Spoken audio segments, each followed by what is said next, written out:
कोई घोषणा होगी या नहीं। सवाल यह है कि क्या गणतंत्र दिवस के दिन देश के 69,000 से ज्यादा ईपीएस 95 पेंशन भोगियों की जिंदगी में वह बदलाव लेकर आएगा जिनका इंतजार सालों से किया जा रहा है। क्या इस गणतंत्र दिवस पर आपके बैंक खाते में सिर्फ पेंशन नहीं बल्कि सम्मान की पहली किस्त आएगी? महंगाई भत्ता यानी डीए मिलने वाली है। दिल्ली के सत्ता गलियारों में जो खबर सामने आ रही है, उन्होंने पूरे देश के पेंशनरों के बीच हलचल मचा दी है। श्रम मंत्रालय और वित्त मंत्रालय से जुड़ी एक बेहद अहम और बड़ी बैठक अब खत्म हो चुकी है और बैठक के बाद जो संकेत मिले हैं वह सीधे सीधे सरकार के रुख में बदलाव की तरफ इशारा कर रहे हैं। सूत्रों के मुताबिक इस पूरी प्रक्रिया के पीछे जिस एक नाम की सबसे ज्यादा चर्चा हो रही है वह है कमांडर अशोक रावत। कहा जा रहा है कि सालों की तपस्या, लगातार दबाव और देश भर में चले आंदोलनों का असर अब जाकर दिखाई देने लगा है। खुद प्रधानमंत्री नरेंद्र मोदी की तरफ से भी एक ऐसा संकेत मिला है जिसकी किसी को उम्मीद नहीं थी। आज के इस वीडियो में हम आपको उस बैठक की एक एक परत खोलकर बताएंगे जहां 7,500 प्लस डीए पर गंभीरता से चर्चा हुई है।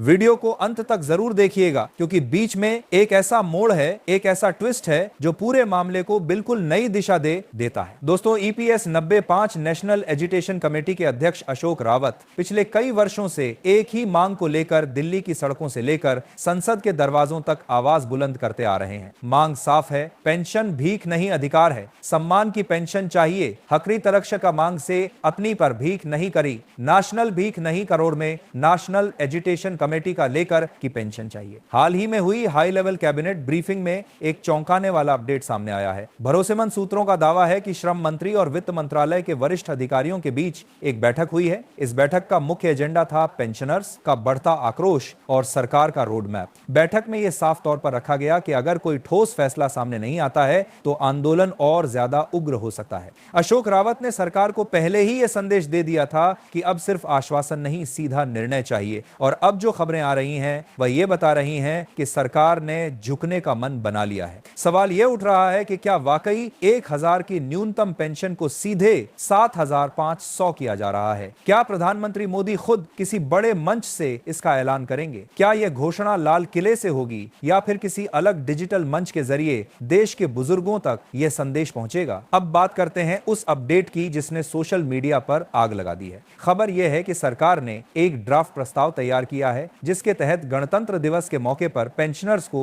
तोहफे के रूप में 7,500 की न्यूनतम पेंशन दी जा सकती है। सबसे बड़ी बात यह है कि इस पेंशन में महंगाई भत्ता यानी डीए को भी जोड़ने का प्रस्ताव है। इसका मतलब साफ है, जैसे जैसे महंगाई बढ़ेगी आपकी पेंशन भी अपने आप बढ़ती जाएगी। अगर यह फैसला लागू होता है तो फरवरी के पहले हफ्ते में आपके खाते में जो रकम आएगी वो है अब तक की सबसे बड़ी पेंशन राशि होगी। लेकिन यहीं रुकिए, सवाल यह है कि क्या यह खबर पूरी तरह पक्की है या फिर इसके पीछे कोई रणनीति चल रही है? क्योंकि एक तरफ जहां खबरें चल रही हैं कि फैसला लगभग तय है, वहीं दूसरी तरफ श्रम मंत्रालय के पुराने लिखित जवाब कुछ और कहानी कहते हैं। संसद के पिछले सत्र में सरकार ने साफ कहा था कि फंड की कमी के कारण 7,500 की पेंशन देना मुश्किल है। लेकिन अशोक रावत का दावा है कि सरकार ने पिछले दरवाजे से कुछ ऐसे वादे किए हैं जिनके सबूत उनके पास मौजूद हैं। प्रधानमंत्री मोदी अपने फैसलों से पहले भी देश को चौंका चुके हैं। नोटबंदी इसका सबसे बड़ा उदाहरण है। ऐसे में सवाल यह उठता है कि क्या गणतंत्र दिवस को भी पेंशनर्स को इसी तरह का सरप्राइज मिलने वाला है? बैठक से जो ताजा जानकारी सामने आई है उसके मुताबिक सरकार अनुपातिक वृद्धि के मॉडल पर भी विचार कर रही है। यानी हो सकता है कि सीधे 7,500 ना सही लेकिन मौजूदा 1,000 से कहीं ज्यादा बड़ी बढ़ोतरी की घोषणा हो। भाइयों और बहनों, अगर ऐसा होता है तो गणतंत्र दिवस का दिन ईपीएस 95 पेंशन भोगियों के इतिहास में सुनहरे अक्षरों में लिखा जाएगा। अशोक रावत की मेहनत और देश भर के पेंशनर्स का साथ अब निर्णायक मोड़ पर खड़ा है। अगर प्रधानमंत्री मोदी इस दिन ऐलान करते हैं तो यह करोड़ों बुजुर्गों के लिए सिर्फ आर्थिक राहत नहीं बल्कि सच्ची आजादी होगी। और दोस्तों, अब हम उस जानकारी पर आ रहे हैं जिसके लिए आप ये वीडियो देख रहे हैं। पिछले हफ्ते दिल्ली के एक सुरक्षित सरकारी बंगले में श्रम मंत्रालय और वित्त मंत्रालय के शीर्ष अधिकारियों की एक बेहद गोपनीय बैठक हुई। इस बैठक में अशोक रावत द्वारा दिए गए प्रस्तावों पर बिंदुवार चर्चा की गई। सूत्रों के हवाले से खबर है कि वित्त मंत्री ने पेंशन फंड के उस कथित घाटे की गहराई से समीक्षा करवाई जिसका डर सालों से दिखाया जा रहा था, और जो रिपोर्ट सामने आई उसने सबको चौंका दिया। विशेषज्ञों का कहना है कि अगर कॉर्पोरेट टैक्स और अन्य फंड्स का सही इस्तेमाल किया जाए तो 7,500 की न्यूनतम पेंशन देना नामुमकिन नहीं है। बैठक में मौजूद एक वरिष्ठ अधिकारी ने दबी जुबान में कहा कि पेंशनर्स का धैर्य अब जवाब दे चुका है और सरकार कोई बड़ा जोखिम नहीं लेना चाहती। चाहती। अब सवाल यह है कि क्या फाइल पर साइन हो चुके हैं और सिर्फ गणतंत्र दिवस का इंतजार है? अब जरा ध्यान से सुनिए, क्योंकि यहीं से मामला और ज्यादा गंभीर होता चला जाता है। सूत्र बता रहे हैं कि इस पूरी प्रक्रिया को सामान्य घोषणा की तरह नहीं देखा जा रहा, बल्कि इसे एक बड़े राजनीतिक और सामाजिक निर्णय के रूप में ट्रीट किया जा रहा है। सरकार को यह साफ दिखाई देने लगा है कि ईपीएस 90 पेंशन भोगियों की नाराजगी अब सिर्फ कागजों या ज्ञापनों तक सीमित नहीं रही। यह नाराजगी जमीन पर है, परिवारों में है और उन लाखों घरों में है जहां महीने के आखिरी हफ्ते में दवा और राशन में से किसी एक को चुनना पड़ता है। बैठक में यह मुद्दा भी खुलकर सामने आया कि अगर इस वर्ग को फिर से नजरअंदाज किया गया तो इसका सीधा असर चुनावी गणित पर पड़ सकता है। उत्तर प्रदेश, महाराष्ट्र, कर्नाटक, तमिलनाडु जैसे बड़े राज्यों से आए रिपोर्टों ने केंद्र की चिंता बढ़ा दी है। इनके कोष पर केंद्र की चिंता राज्यों में ईपीएस 90 पेंशनर्स की संख्या लाखों में है और ये लोग सिर्फ संख्या नहीं है, ये परिवार हैं, ये वोट हैं और ये वो लोग हैं जिन्होंने दशकों तक देश की अर्थव्यवस्था में अपना योगदान दिया है। इसी वजह से अब सरकार के भीतर यह सोच मजबूत होती दिख रही है कि गणतंत्र दिवस को सिर्फ भाषण देने से काम नहीं चलेगा, कुछ ठोस, कुछ लिखित और कुछ लागू करने लायक घोषणा करनी होगी। इसी संदर्भ में एक प्रस्ताव यह भी सामने आया है कि इस बार प्रधानमंत्री देश को संबोधित करने के लिए पारंपरिक मंच के बजाय एक विशेष डिजिटल कार्यक्रम का सहारा ले सकते हैं, ताकि सीधा संवाद बुजुर्गों तक पहुंचे और संदेश में कोई भ्रम न रहे। सूत्रों का कहना है कि प्रस्तावित योजना के तहत न्यूनतम पेंशन को एक झटके में बढ़ाकर 7,500 करने पर गंभीर मंथन हुआ है। इसके साथ ही महंगाई भत्ता जोड़ने का फार्मूला भी लगभग तैयार बताया जा रहा है। अगर मौजूदा डीए दरों को आधार माना जाए तो पेंशन में हर महीने सैकड़ों रुपए का अतिरिक्त लाभ सीधे खाते में जाएगा। इसका मतलब यह है कि आपकी पेंशन अब स्थिर नहीं रहेगी, बल्कि महंगाई के साथ चलती रहेगी। लेकिन कहानी में अभी एक बड़ा मोड़ बाकी है। कमांडर अशोक रावत ने साफ शब्दों में कह दिया है कि जब तक नोटिफिकेशन जारी नहीं होता तब तक किसी भी घोषणा को अंतिम जीत नहीं माना जाएगा। उनका कहना है कि सिर्फ भाषणों और वादों का दौर अब खत्म हो चुका है। अगर गणतंत्र दिवस को सिर्फ ऐलान होता है और जमीन पर लागू करने में देरी की जाती है तो देश भर के पेंशनर्स एक बार फिर सड़कों पर उतरने को तैयार हैं। सरकार के सामने इस समय सबसे बड़ी चुनौती एरियर यानी बकाया राशि को लेकर है। पेंशनर्स की मांग है कि अगर पेंशन बढ़ाई जाती है तो उसका लाभ सिर्फ आगे के लिए नहीं बल्कि पिछले समय से भी दिया जाए। कई पेंशनर्स का कहना है कि उनकी यह मांग लंबित है। अगर सरकार यह मान लेती है कि बढ़ी हुई पेंशन कम से कम 1 साल पहले से प्रभावी होगी तो एक एक पेंशनर के खाते में एक साथ बड़ी रकम आ सकती है। अनुमान लगाया जा रहा है कि यह राशि 500 से लेकर 1 लाख तक भी जा सकती है। बैठकों में इस मुद्दे पर तीखी बहस हुई है। कुछ अधिकारियों का कहना है कि खजाने पर इतना बड़ा बोझ एक साथ डालना आसान नहीं होगा, जबकि दूसरी तरफ यह तर्क रखा गया है कि यह कोई अनुदान नहीं बल्कि पेंशनर्स की अपनी जमा पूंजी का हिस्सा है। यह पैसा सरकार का एहसान नहीं बल्कि वर्षों की मेहनत का हक है। इसी बीच अंदर खाने से एक और अहम जानकारी सामने आई है। बताया जा रहा है कि श्रम मंत्रालय के गलियारों में एक फाइल घूम रही है जिसे अनौपचारिक रूप से प्रोजेक्ट सम्मान कहा जा रहा है। इस फाइल में पेंशन सुधार के 3 अलग अलग विकल्पों पर काम किया गया है। इनमें से एक विकल्प सीधे 7,500 की न्यूनतम पेंशन और केंद्र सरकार की दर पर डीए लागू करने का है। सूत्रों का दावा है कि देश भर में फैले आंदोलन केंद्रों की रिपोर्ट और अशोक रावत के लगातार दबाव को देखते हुए प्रधानमंत्री कार्यालय इस विकल्प को सबसे व्यवहारिक मान रहा है। अगर पेंशन नहीं बढ़ानी होती तो कर्मचारी भविष्य निधि संगठन के तकनीकी विभाग को हाई अलर्ट पर क्यों रखा गया है?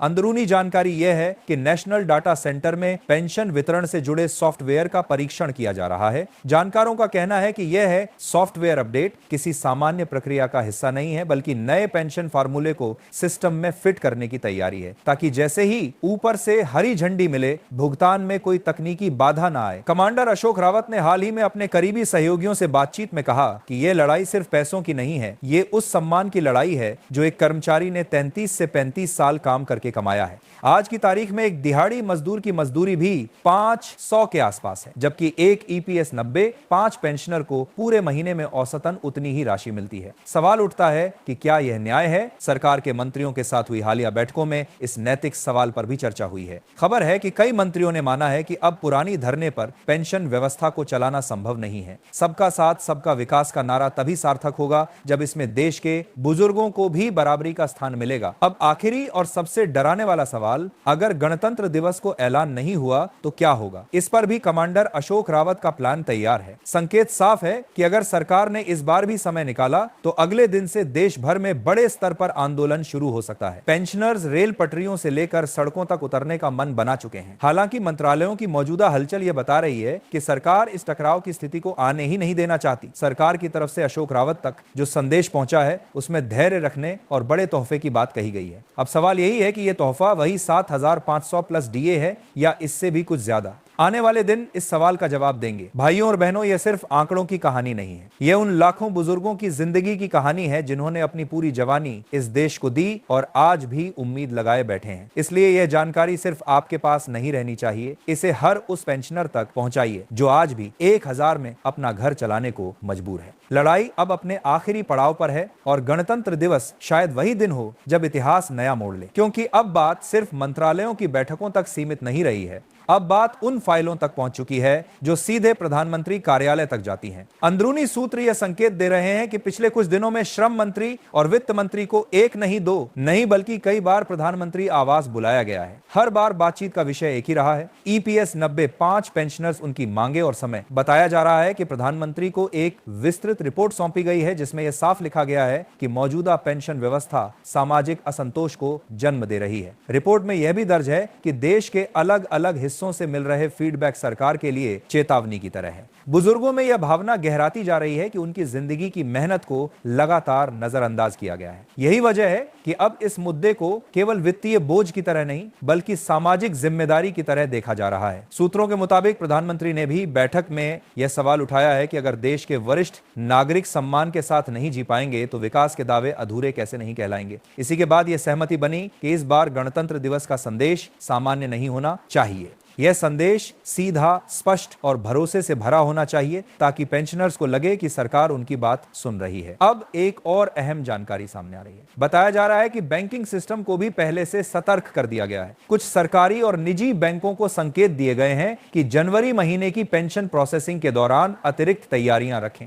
इसका मतलब यह निकाला जा रहा है कि अगर घोषणा होती है तो उसे लागू करने में तकनीकी देरी ना हो, पेंशनर्स के खातों में रकम समय पर पहुंचे। यही कोशिश की जा रही है। लेकिन साथ ही सरकार यह भी जानती है कि सिर्फ राशि बढ़ा देना काफी नहीं होगा। एरियर का मुद्दा सबसे बड़ा सिरदर्द बना हुआ है, क्योंकि अगर एरियर को शामिल किया जाता है तो खर्च कई गुना बढ़ सकता है। फिर भी यह तर्क लगातार दिया जा रहा है कि यह पैसा पेंशनर्स का अपना है जो उन्होंने वर्षों तक सिस्टम में जमा किया है। इसीलिए इस पर अंतिम फैसला लेना सरकार के लिए सबसे कठिन है, लेकिन सबसे जरूरी कदम माना जा रहा है। अशोक रावत इस पूरे घटनाक्रम पर लगातार नजर बनाए हुए हैं। उनके करीबी बताते हैं कि उन्होंने साफ कह दिया है कि इस बार कोई भी आधा अधूरा फैसला स्वीकार नहीं किया जाएगा। उनका मानना है कि अगर सरकार सच में समाधान चाहती है तो उसे एक स्पष्ट नोटिफिकेशन जारी करना होगा जिसमें पेंशन की राशि, डीए का फॉर्मूला और लागू होने की तारीख तीनों साफ साफ लिखे हों। इस बीच पेंशनर्स के बीच उम्मीद और डर दोनों साथ साथ चल रहे हैं। उम्मीद इसलिए कि पहली बार सरकार की तरफ से गंभीरता दिखाई दे रही है। डर इसलिए कि कहीं यह सब फिर से वादों तक ही सीमित ना रह जाए। कई बुजुर्गों का कहना है कि उन्होंने पहले भी ऐसे संकेत देखे हैं जो आखिरी वक्त पर बदल गए। इसी वजह से इस बार वे किसी भी घोषणा को तब तक अंतिम नहीं मानेंगे जब तक पैसा खाते में ना आ जाए। इसी तनाव और उम्मीद के बीच एक और चर्चा तेज हो गई है। यह चर्चा है कि अगर गणतंत्र दिवस को घोषणा होती है तो उसका असर बजट पर भी पड़ेगा। माना जा रहा है कि सरकार अगर पहले ही पेंशन सुधार की घोषणा कर देती है तो बजट में उसके लिए अलग से प्रावधान करना आसान हो जाएगा। इससे सरकार को यह संदेश देने में भी मदद मिलेगी कि वह बुजुर्गों के हितों को प्राथमिकता दे रही है। अब जरा उस संभावित पल की कल्पना कीजिए। गणतंत्र दिवस की सुबह देश मना रहा होगा, झंडा फहराया जाएगा, भाषण होंगे और उसी बीच अगर आपके मोबाइल पर बैंक से एक मैसेज आए जिसमें लिखा हो कि आपकी पेंशन अपडेट हो गई है, तो उस पल का मतलब सिर्फ पैसा नहीं होगा। वह पल वर्षों के इंतजार, संघर्ष और धैर्य का जवाब होगा। यही वजह है कि आज यह मुद्दा सिर्फ एक खबर नहीं रहा, यह एक आंदोलन का परिणाम बन चुका है। यह उन आवाजों का नतीजा है जिन्हें लंबे समय तक अनसुना किया गया और शायद यही कारण है कि सरकार भी अब यह समझ रही है कि इस बार टालने की गुंजाइश बहुत कम है। तो अब सबकी निगाहें गणतंत्र दिवस पर टिकी हैं। सवाल वही है क्या यह दिन सिर्फ औपचारिकता का होगा या फिर यह दिन देश के लाखों पेंशनर्स के लिए नई शुरुआत लेकर आएगा? आने वाले दिनों में दिल्ली की हलचल और तेज होगी, बैठकों का दौर और बढ़ेगा और संकेत और साफ होते जाएंगे। आप जुड़े रहिए, एकजुट रहिए और तैयार रहिए, क्योंकि अगर यह फैसला आता है तो यह सिर्फ सरकार का फैसला नहीं होगा, यह आपकी जीत होगी। धन्यवाद। जय हिंद।